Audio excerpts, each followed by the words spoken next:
In this video, we will be proving trig identities, and an identity is a mathematical statement which is true for all values of the variable for which the statement is defined. So here's one that we already know. X plus 1 all squared is equal to x squared plus 2x plus 1. So if you were to do your distributive property on x plus 1 times x plus 1, you would get x squared plus 2x plus 1. And you know that is true, and it is true for all values for x, where x is an element of all real numbers. Now, an identity is different from an equation, and looking at the two examples above, it kind of looks like an equation, but it is not, because an equation is only true for certain values of the variable. So for example, bringing trig in, if you saw sine theta equals a half, you know that there are only two options for which that is true between 0 and 360. This is not a trig identity. For a trig identity to be true, sine theta would always have to be equal to 1/2, which is not the case. Now, when you start proving a trig identity, you have to separate the left side from the right side. So when you see an identity, you pick a side, the left or the right, and start working on it. Start simplifying, doing some algebra, and hopefully at some point it will become the other side, and that is how you will prove it. And you should only be working with one side, not both, and trying to make them reach the same point. Now, before we can prove any trig identities, we're going to create a little identity trig bank that we can take for truth the minute we prove it one time. There are three types: reciprocal identities, quotient identities, and Pythagorean identities. We already know the reciprocal identities, so we can write those in. So we know that cosecant theta is equal to the same thing as the reciprocal of sine. So cosecant theta is the same as 1 over sine theta. We already know that. Secant theta is the reciprocal of cos, so that is equal to 1 over cos theta. And finally, cotangent theta is equal to the same thing as 1 over tan theta. So those we already know. Now, we're going to figure out the quotient and the Pythagorean identities, and we'll fill in this box in a little bit. So the first identity we have is sine squared theta plus cos squared theta equals 1. And to prove these identities, we're going to use the right triangle that I have on the right that has x, y, and r labeled for its sides. Now, before we do that, I just want to mention, when you see an exponent of 2 above your trig ratio, it really just means sine theta all squared, or cos theta all squared. The reason the exponent is placed above the sine instead of above the theta is because some people might accidentally write this, sine theta squared. If you write it like this exponent of 2 is applying to the angle, but we want the exponent of 2 to apply to the entire ratio. So this is no good. Now, let's step away from the identity for a second and let's just look at our right triangle. So theta is our reference angle, r is our hypotenuse, y is opposite to theta, and x is adjacent to theta. So we're just going to write all of our trig ratios in terms of x, y, and r, and we're going to use them to show that the identities are true. So let's start with sine. Sine theta is opposite over hypotenuse, so that would be y over r. Cos theta is adjacent over hypotenuse, so x over r.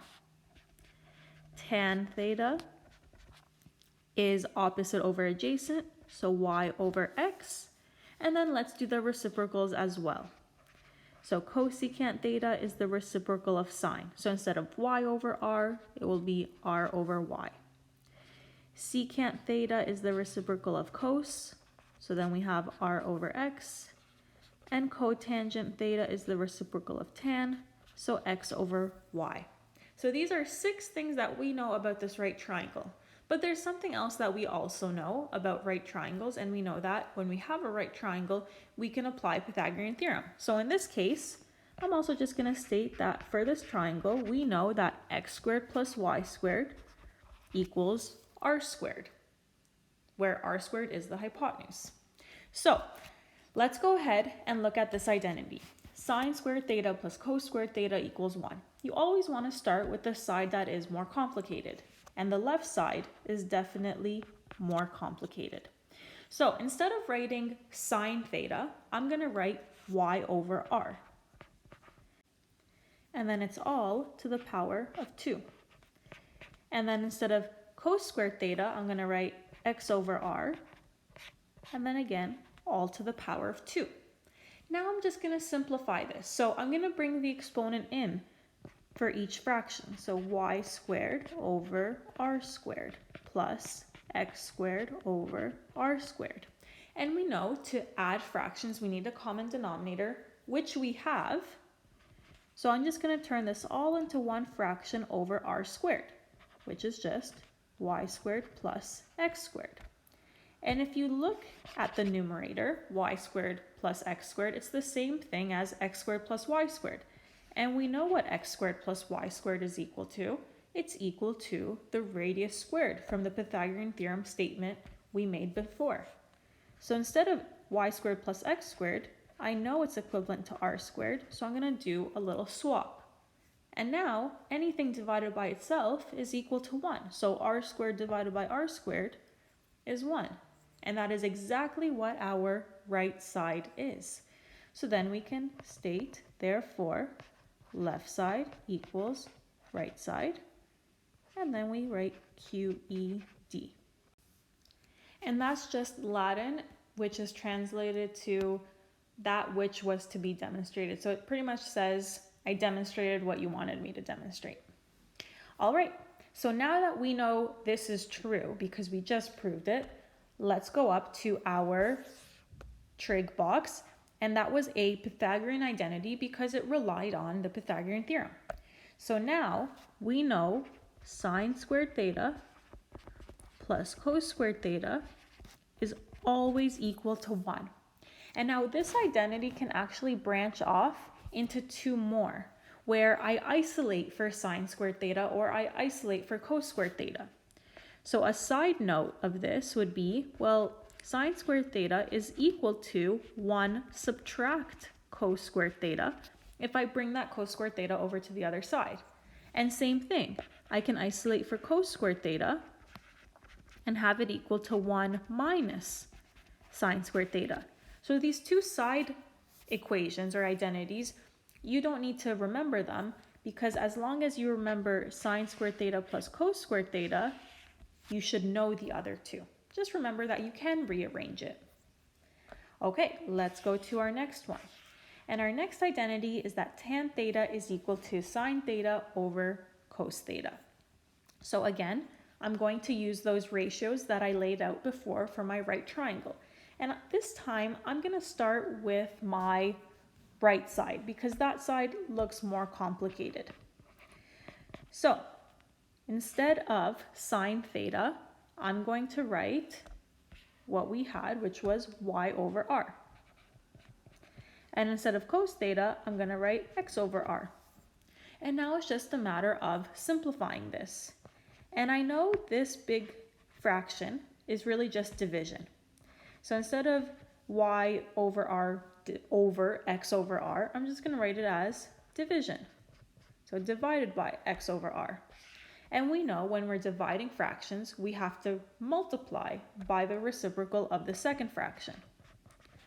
So we can write y over r times r over x. And now the r's cancel out because r divided by r is 1. So you're just left with y over x. And if you look at our ratios, y over x is the tan theta ratio. So this is equal to tan theta. So then we have just proved our identity.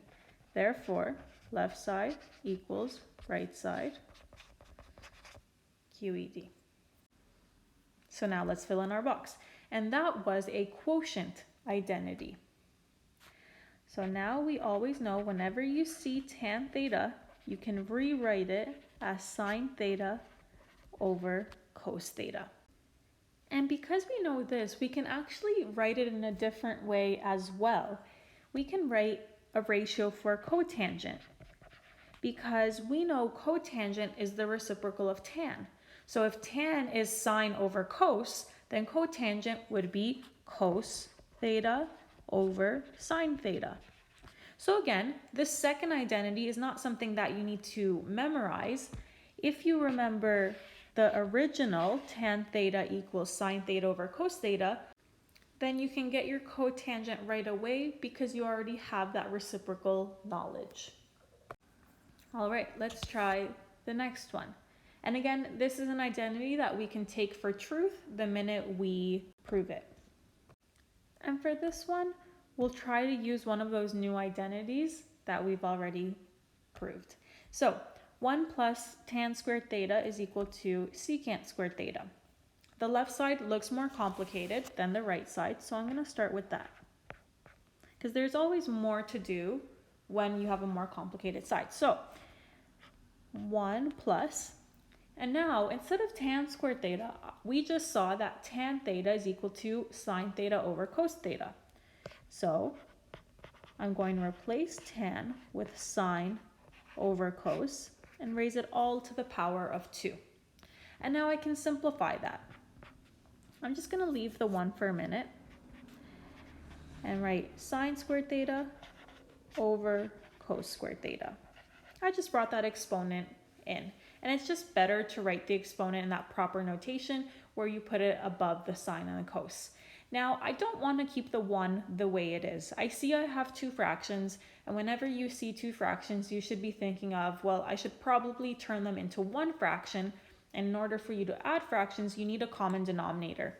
So this 1 is currently over 1, and I need it to match the denominator of that second fraction. So I'm going to multiply top and bottom by cos squared theta to make it match. So instead of 1, I'm just going to write cos squared theta over cos squared theta. And now that I have a common denominator, I can put that fraction as 1. So the denominator is cos squared theta, and my numerator is cos squared theta plus sine squared theta.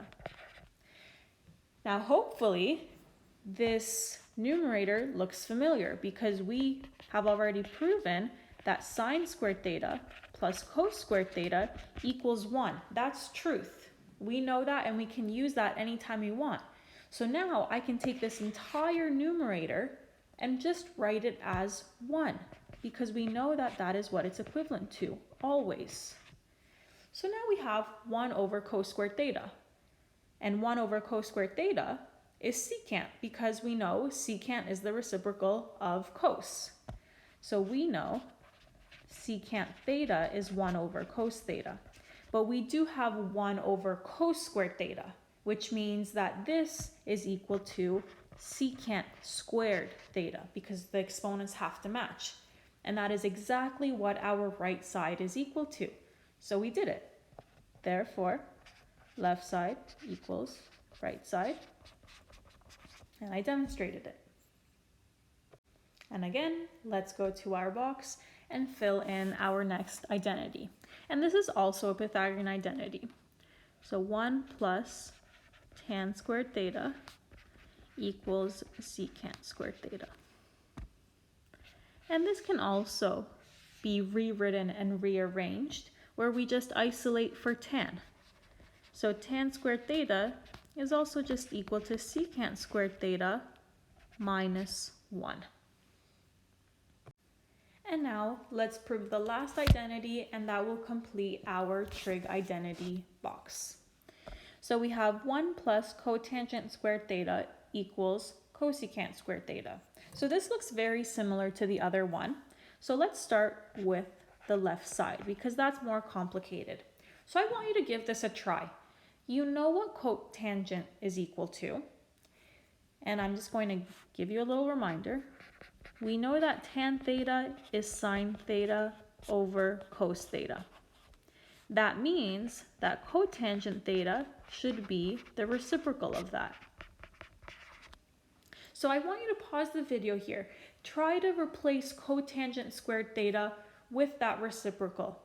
And then try to simplify from there. And it's going to be very similar steps to the previous example, because you will need to get two fractions, get a common denominator, and see if you can make that left side equal to cosecant squared theta.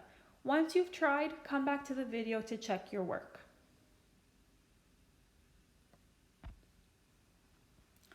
All right, so first step, we should rewrite cotangent squared theta as cos theta over sine theta all squared, which if you wanted to, you could have automatically written it as cos squared theta over sine squared theta. That's fine as well. So I will do that now. And once again, I'm going to have to rewrite that 1 over 1 with a common denominator, but this time our common denominator is sine squared theta. So I'm going to multiply top and bottom by sine squared theta. And then when I write this all as one fraction, all over sine squared theta, I am adding, once again, sine squared theta and cos squared theta. And we know that that is the Pythagorean identity, and that is equal to 1 always.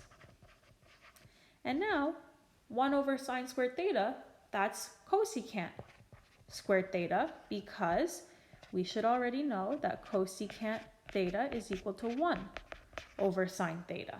So now you proved the right side. And then for good communication, therefore left side equals right side, QED. So let's write our final identity in the box. 1 plus cotangent squared theta equals cosecant squared theta. And this again can also branch off into one more identity where we isolate for cotangent squared theta, and that's cosecant squared theta minus 1.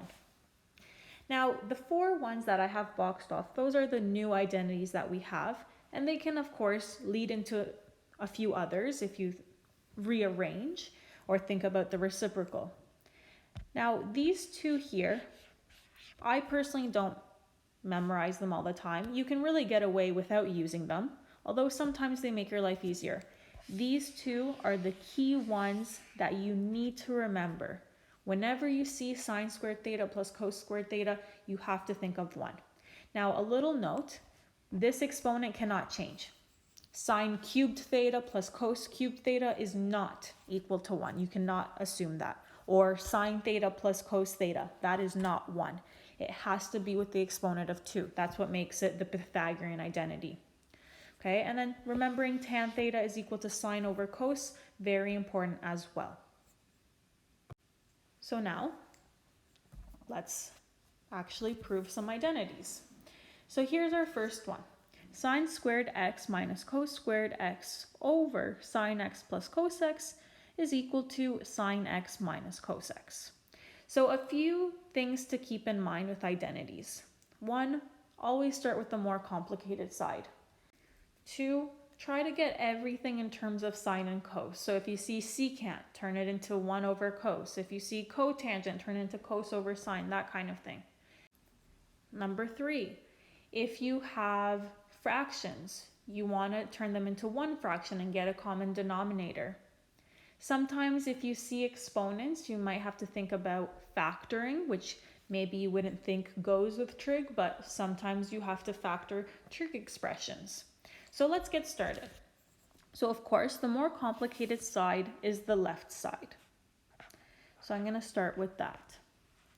Now, the left side is sine squared x minus cos squared x all over sine x plus cos x.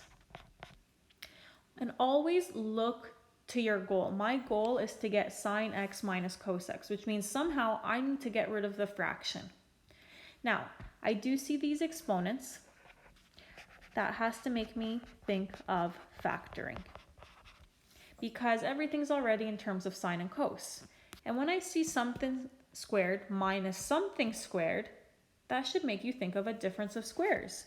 If we remember from grade 10, a squared minus b squared is the same thing as a plus b times a minus b. You square root the two terms, and then one bracket has addition, one bracket has subtraction. We can do the exact same thing here.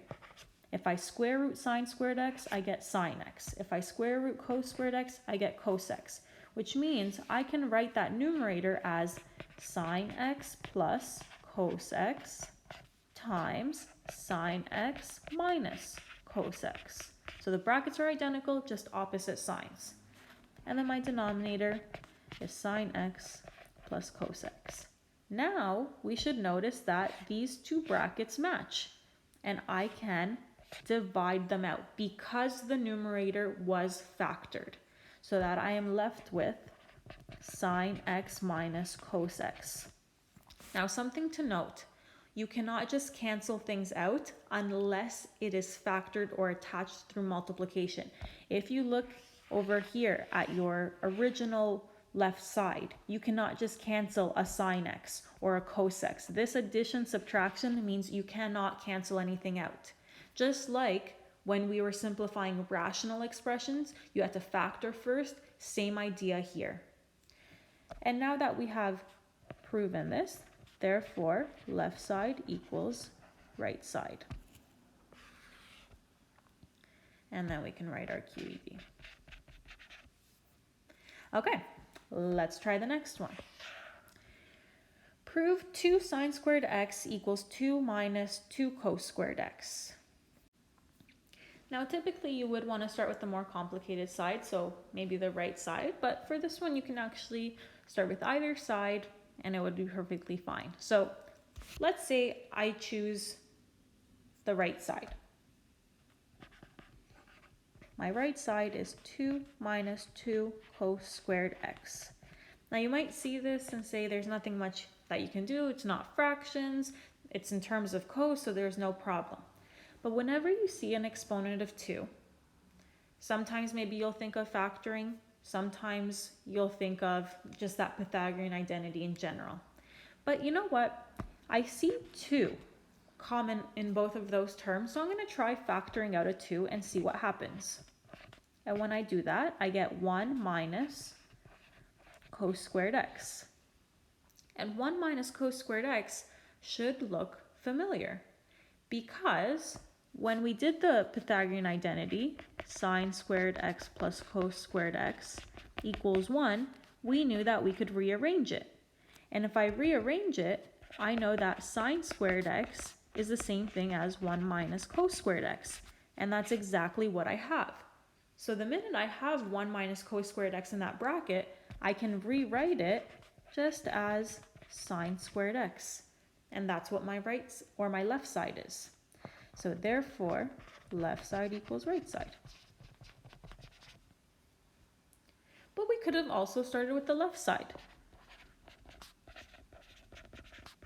And we'll try it that way as well. So if I start with my left side, I can replace sine squared x with 1 minus cos squared x.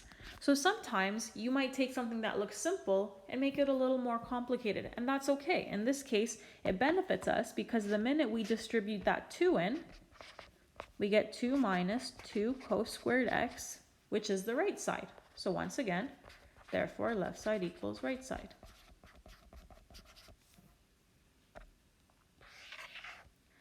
So here are those tips written out for you, and I've mentioned some of them.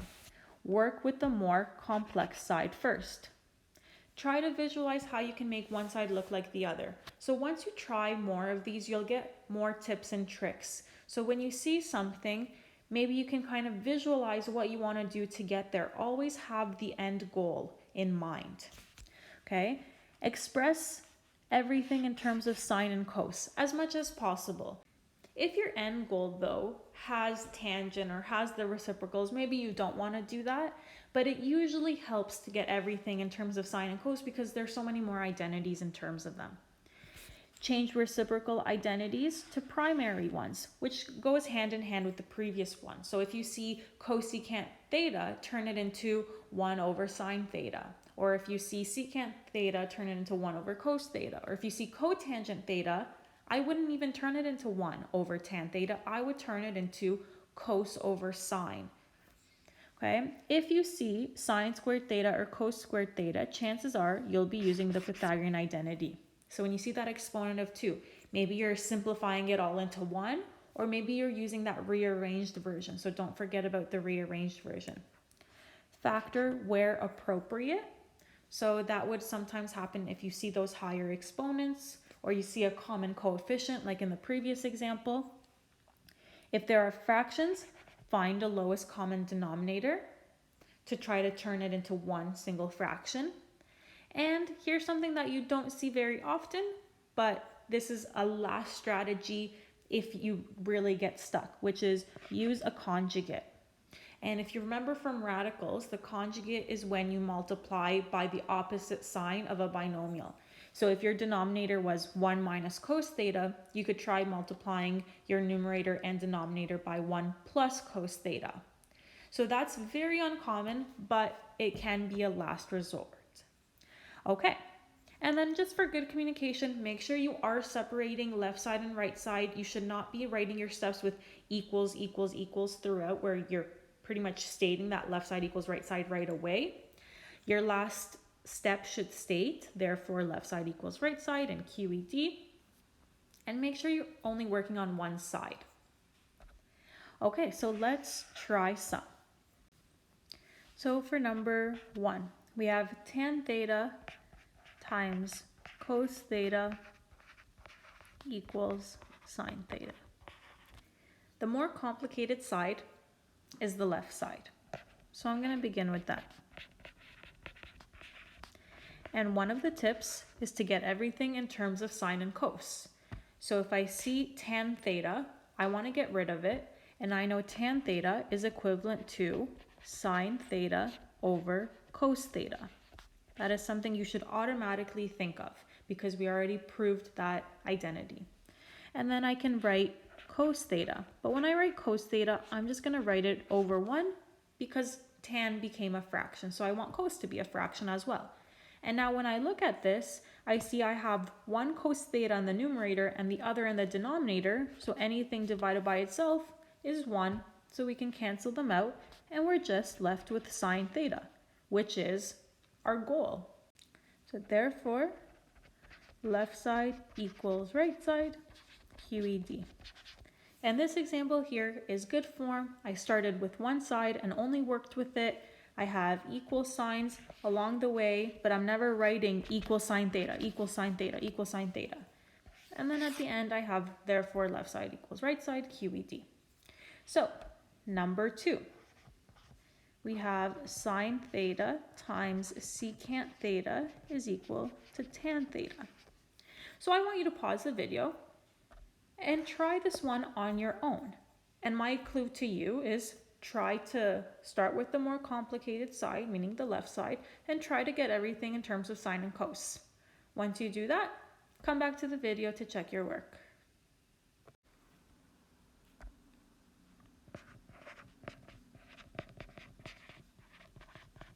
So first thing I would do is replace secant with 1 over cos theta. And while I do that, I would put sine theta over 1. And if I turn this into one fraction, sine theta times 1 is sine theta, and 1 times cos theta is cos theta. And if you see sine over cos and you think about your end goal, luckily sine theta over cos theta is equal to tan theta, and that's our right side. So therefore, left side equals right side, QED. So number 1 and 2 were very similar in the process. Now, let's go on to number 3, where we have sine squared theta cotangent squared theta plus sine squared theta equals 1. So for this one, I would of course start off with my left side, which is sine squared theta times cotangent squared theta plus sine squared theta. I see that my end goal is 1, which means at some point I'm probably going to use that Pythagorean identity where I have sine squared theta plus cos squared theta. So first thing I'm going to do is get rid of that cotangent squared theta. And I'm going to write it not as 1 over tan, but as cos over sine. But of course, with the exponent of 2 because it has to be equivalent.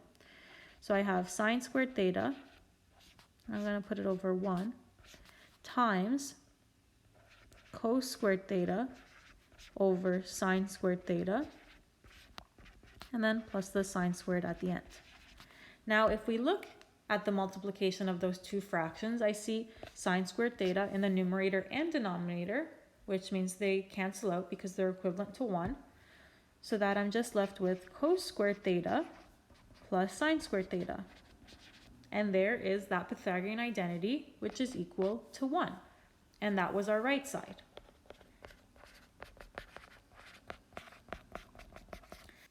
And that's it. So if you'll notice, number 2 and 3 were easily solved by just replacing that secant or that cotangent with something in terms of sine or cos. Okay, let's go on to number 4. Number 4 is cos squared theta over 1 minus sine theta equals 1 plus sine theta.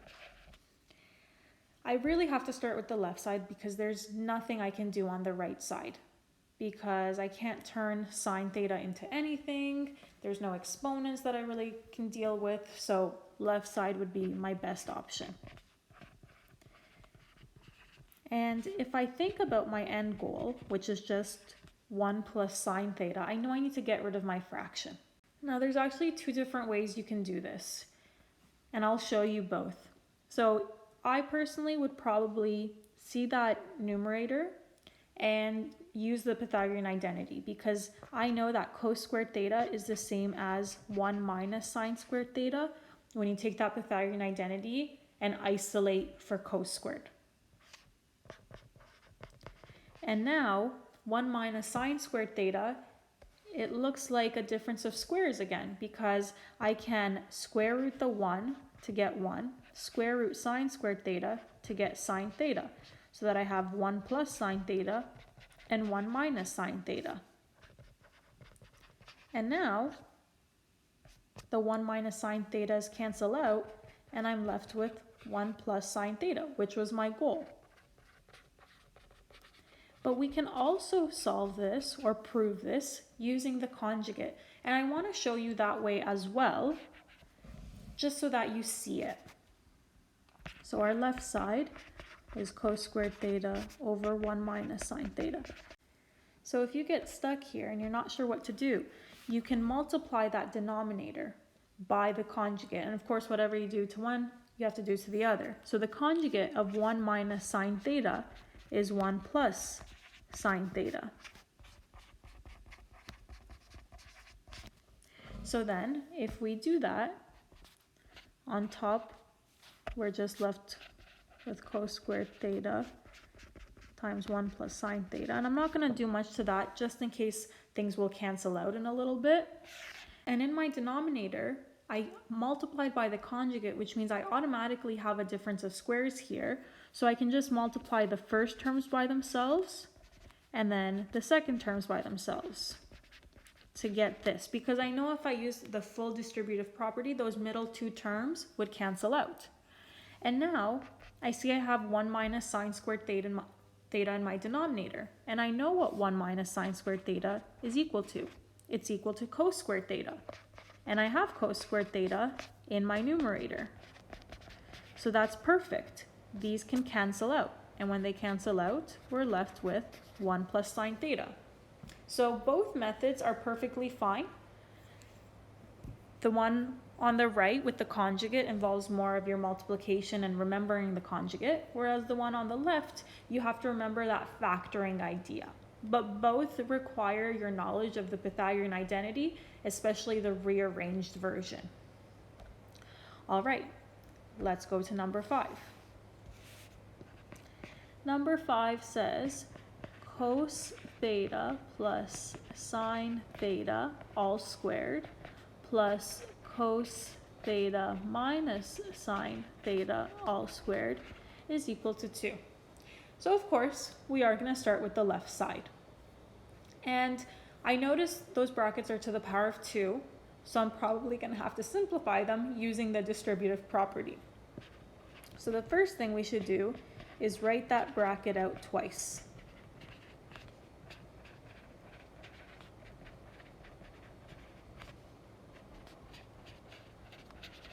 And you have to be very careful with trig identities. You don't want to copy something down wrong, or that will really mess you up going forward. So now we're going to do our distributive property. So why don't you try this out on your own? Apply your distributive property, and sometimes when you multiply, maybe you're just stuck with sine theta times cos theta. That's fine. Do it for both. Things should start canceling out and simplifying, and see if you can turn it into a 2. And remember, if you have to turn it into a 2, you're probably going to have to be thinking of that Pythagorean identity that turns things into 1. So try it out, then come back to the video to check your work. All right, so when you did that initial distribution, you should have had this. Cos squared theta plus cos theta sine theta plus sine theta cos theta plus sine squared theta. That's for the first set of brackets. And just a little note, this, you could have written it as sine theta cos theta, just to be more consistent with that, because these are technically like terms. And then for the second set of brackets, cos squared theta minus cos theta sine theta minus sine theta cos theta plus sine squared theta. And the plus is important because you have two negatives and they make a positive. Now, if you look at this, a lot of things start canceling out. Cos theta sine theta minus cos theta sine theta. And then same thing here. So you're just left with cos squared theta plus sine squared theta, and then cos squared theta plus sine squared theta again. You actually have two sets of Pythagorean identities. So the first one is equal to 1, the ones that I underlined in red. And then the second one is also equal to 1, the ones that I highlighted in green. And together, that gives you 2. So here you really just needed your knowledge of distribution and being careful not to mess up on a sign to make it work. Okay, let's go to our last one. So number 6, sine theta minus 1 over cos theta equals tan theta minus secant theta. So here you might say that the more complicated side is the left side because you see a fraction. But if you actually look at it, there really isn't anything you can do with it. So I would work with the right side. To you, it may look like it's the simpler one, but the minute you see tan and secant, you know you can quickly fix that and change it into something in terms of sine and cos. So I want you to pause the video, try this one on your own, begin with the right side, think about those reciprocals, and then try to simplify from there and see if you get the left side. Then come back to check your work. Okay, so your tan theta should be switched to sine theta over cos theta, and your secant should be turned into 1 over cos theta. You already have the common denominator, so it's a one step and you have the left side. Therefore, left side equals right side, QED. And that's it for your trig identity. So once again, start with the more complicated side, turn everything in terms of sine and cos. If you see exponents of 2, think of the Pythagorean identity. If you see fractions, get a common denominator. Sometimes you'll have to factor if you see higher exponents. And those are really the best tips to keep in mind. And with identities, the more practice you do, the more tricks you see, and it gets more familiar. So practice really does make perfect in this scenario.